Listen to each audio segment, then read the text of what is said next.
Este imbécil de Radis agora está morto. Deixouse vencer, que vergonza.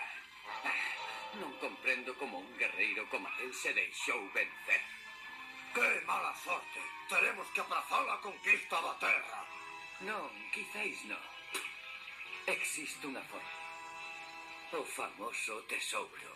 Esas bolas máxicas que realizan todos os desexos. Sí, ímolas ir buscar. Vas devolver a vida a Radis. Non digas tonterías. Non quero facer equipo con esa galiña. Cando teñamos as bolas máxicas poderemos pedir a vida eterna. É unha boa idea. Poderemos facer a guerra ata a fin dos tempos. ¡A vida eterna! ¡Magnífico!